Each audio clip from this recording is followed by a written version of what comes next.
Welcome to the Real Estate Espresso Podcast, your morning shot of what's new in the world of real estate investing. I'm your host, Victor Menasce. This is the weekend edition where we interview notable people from the world of real estate investing. Today is no exception. We have a great guest all the way from beautiful Ambergris Caye in Belize. Welcome to the show, Kenny McElroy.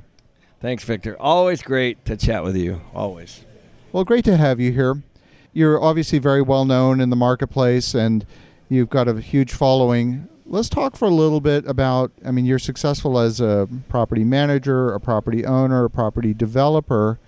Why do you take time and actually invest in doing education? Because you really don't need to.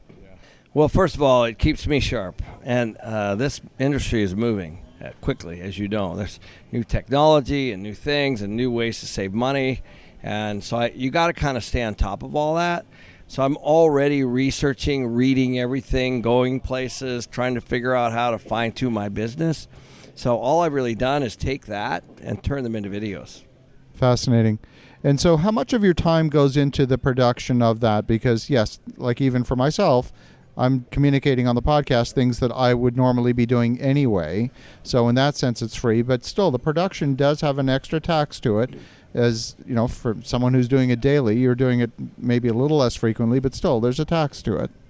Yeah, so what we've done is I figured out how to do it all in 4 hours a week. So I come in and we do it 11 o'clock live, and I have somebody figure out the topics and get it to our marketing team, which I already have in my apartment company, right? So we have an in-house residential management company. So I already have a marketing department that can help me with a lot of the social media and all that. And so what we did is we hired a full-time video guy, and he's killing it. And he's in the studio and follows me around if I need. And then we've got some editors in the Philippines, and it's working pretty well. And they cut it up into short form like TikToks or YouTube Shorts. And so basically all of it's done in about 4 hours. So I do a live at 11, and then I do a 1 hour podcast and basically a 5 to 10 minute video every week, and that's it. That's awesome. Let's talk a little bit about what you're seeing in the marketplace. In any business, there's always one thing that's a constraint. And I'm a big believer in the theory of constraints, which says that if you've got one thing that's holding you back, that's what you focus on. You kind of subordinate everything else to that. For you and your business right now, what would you say that constraint is? Well, I would say the biggest one is interest rates, of course. So, that's the one that's on everyone's mind, because if you have anything that's floating at all, any bridge debt or any construction debt, you're sweating bullets a bit. You obviously have the cost overruns too on renovations and construction, and those are significant, but those do happen whether there's an interest rate issue or not. So you have that, but the interest rates themselves I would say that's the bullet in the gun. That's the one that's got everyone freaked out, because the lenders are freaked out because the lenders don't want these buildings back. The irony is that these buildings are performing. They're actually performing to the business plans that the people said.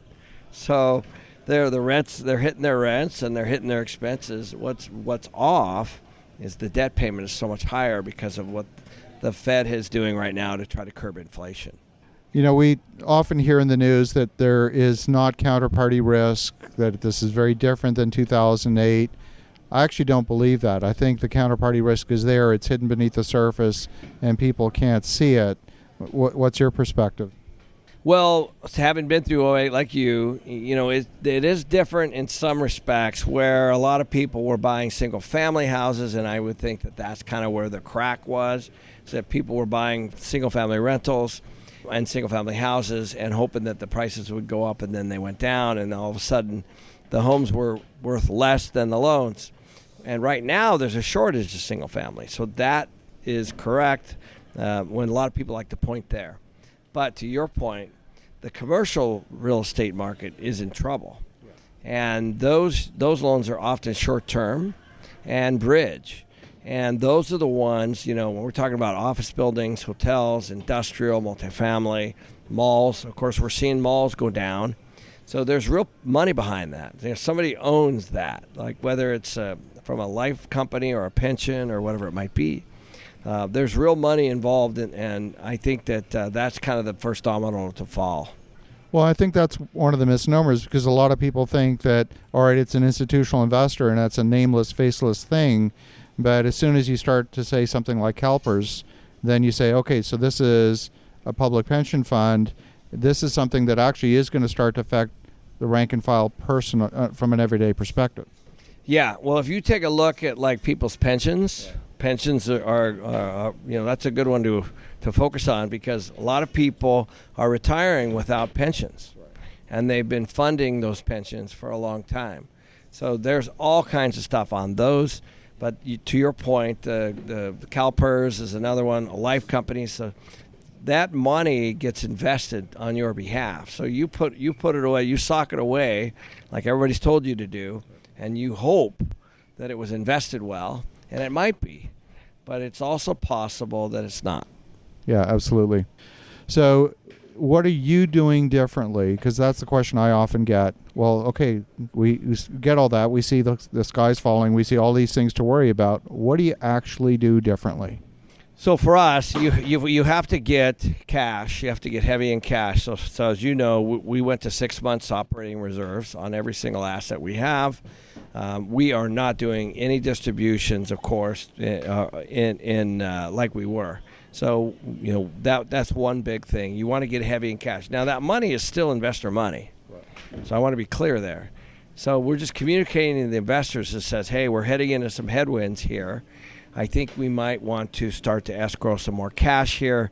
If we find we don't need it, we're going to distribute it. That's number one. Number two is we took a look at all our loans, and we put programs around each one. So, okay, when's this one due? How much time we got? And then we started negotiating with the banks, and we started doing cash out refinances and cash in refinances, which is where you actually put money in to hedge the rate. So we've done all of those things, and then of course now I'm focused on operations. So I'm making sure that every single line item is in good condition. We're talking about utilities and insurance and property taxes and repairs and maintenance and capital.